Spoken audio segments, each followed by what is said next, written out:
Il va être question ici de rappeler les mythes de la Grèce antique dont sont originaires les 12 signes du zodiaque, et absolument pas de parler astrologie ou horoscope. C'est bien une remarque de Bélier, ça. Le roi de Thèbes, Athamas, manipulé par sa seconde épouse Ino, décide de sacrifier Hélé et Phrixos, les enfants qu'il avait eus avec sa première épouse, Néphélé. Celle-ci demande alors l'aide des dieux. Hermès entend sa prière et envoie un bélier ailé à la toison dorée, du nom de Chrysomalos, sauver les deux enfants. Le bélier vole, sauve les enfants et tente de les emmener en lieu sûr. Malheureusement, Hélé tombe du bélier et se noie. Phrixos, seul survivant, arrive chez le roi de Colchide et, en remerciement de l'accueil qui lui est fait, elle sacrifie le bélier et offre au roi sa toison d'or. Cette toison fera l'objet de la quête de Jason et des Argonautes.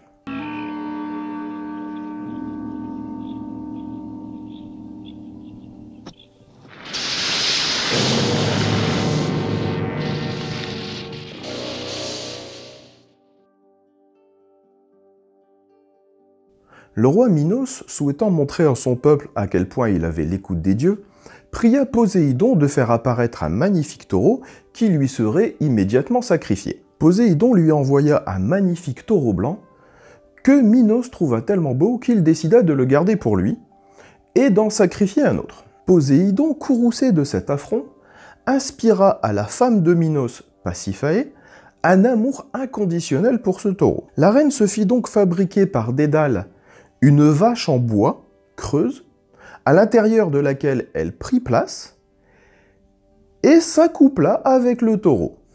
De cette union naquit le Minotaure, mi-homme, mi-taureau. Vous connaissez la suite, Dédale, le labyrinthe, Thésée, le fil d'Ariane, etc.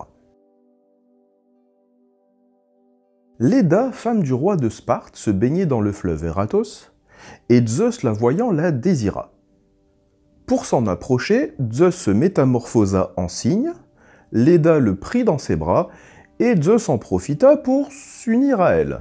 Mais le même jour, Léda avait aussi couché avec son mari. De ces deux unions naquirent 2 œufs, contenant chacun 2 enfants, immortels et mortels. Castor et Clytemnestre d'un côté, Pollux et Hélène de l'autre. Castor et Pollux, appelés les Dioscures, étaient des chasseurs et des guerriers accomplis. Ils feront d'ailleurs partie de la troupe des Argonautes, partie avec Jason. Quand Castor mourut, Pollux, ne voulant pas être séparé de son frère, demanda à Zeus de lui accorder la mort ou l'immortalité à son frère. Zeus leur accorda d'être toujours ensemble, vivant sur l'Olympe un jour sur 2 et mort aux enfers un jour sur 2.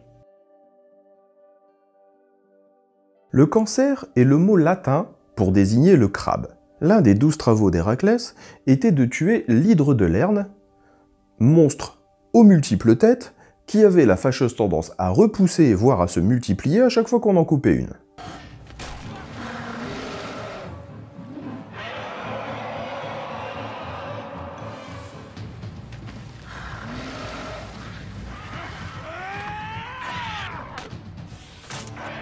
Héra, trouvant sûrement cette tâche trop simple, envoya un crabe pincer Héraclès au pied.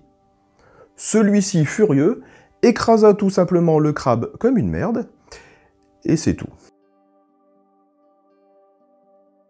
Le lion de Némée était un lion titanesque, progéniture de Typhon, qui a été élevé, soigné et entraîné par Héra.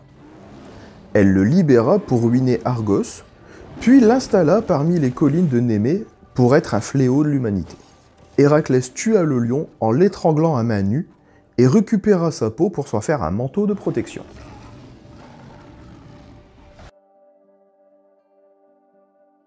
Après que Pandore eut bien malgré elle ouvert sa fameuse boîte et répandu sur Terre tous les maux de l'humanité, l'âge d'or se termina. La cohabitation bienheureuse entre les humains et les dieux prit fin, et Astrée, fille de Zeus, était la dernière immortelle à vivre parmi les hommes. Astrée était la déesse vierge de la justice et de la bonté. Mais dégoûtée par la dégénérescence morale de l'humanité, elle partit tout d'abord se réfugier à la campagne, Quand l'humanité est devenue totalement corrompue à l'âge du fer, elle quitta la terre et Zeus la plaça dans le ciel avec son principal attribut, la balance de la justice.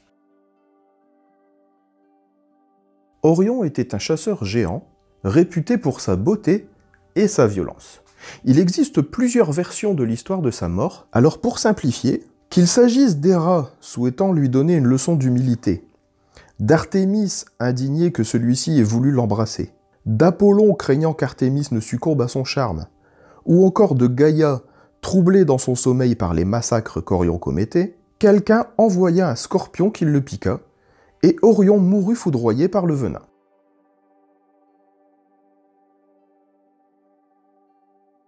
Le Sagittaire, du latin Sagittarius, signifiant archer, est le plus souvent représenté par l'animal mythique du centaure, créature mi-cheval, mi-homme, avec un arc et des flèches. Le centaure particulier qui nous intéresse ici est Chiron, fils de Cronos et de l'océanide Philyra. Contrairement aux autres représentants de son espèce, il est immortel. Il est réputé pour sa grande sagesse et ses nombreuses connaissances. On lui confie l'éducation de nombreux héros qui deviennent ses disciples, notamment Achille, Héraclès, Asclépios, Castor et Pollux, et bien d'autres. Au cours d'un combat qu'il menait aux côtés d'Héraclès, celui-ci le blessa malencontreusement avec l'une de ses flèches dont les pointes avaient été trempées dans le sang de l'hydre de Lerne. Chiron ne pouvait pas mourir, mais le poison lui provoquait d'atroces souffrances. Il demanda alors à Zeus de lui accorder la mort. Celui-ci accepta et en fit la constellation du Centaure. En quelque sorte, la première demande d'euthanasie de l'histoire.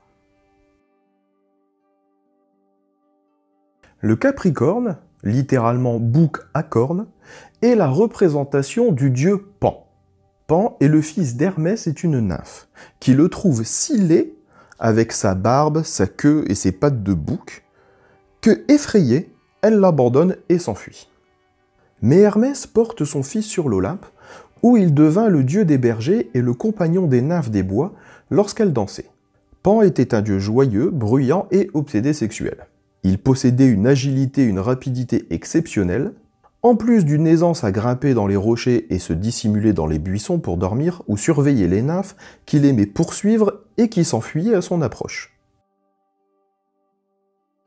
Le Verseau est par définition celui qui verse de l'eau. En réalité, il verse bien d'autres choses. Le personnage qui nous intéresse ici est connu sous le nom de Ganymède, fils du roi Tros fondateur de Troie, et de la nymphe Callirhoé, et qui est devenu l'échanson des dieux grâce à sa beauté. Alors que le jeune berger, qui est le plus bel adolescent vivant sur Terre, fait paître le troupeau familial sur le mont Ida de Troade, Zeus l'aperçoit et, séduit par sa beauté, se métamorphose en aigle afin de l'enlever et l'installer dans l'Olympe. Ganymède devint ainsi l'échanson des dieux, et il leur sert le nectar et l'ambroisie qui les rend immortels. Héra, jalouse, exigea de Zeus que celui-ci renvoie Ganymède sur Terre. Zeus préféra en faire la constellation du Verseau qu'il plaça à côté de celle de l'Aigle.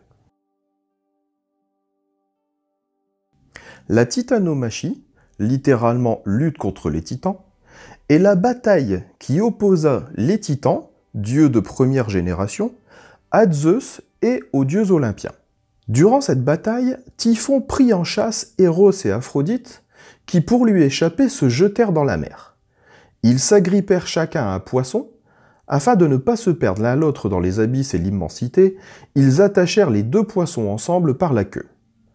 Pour remercier les deux poissons, ceux-ci furent placés dans les étoiles et sont toujours représentés avec un lien qui les unit.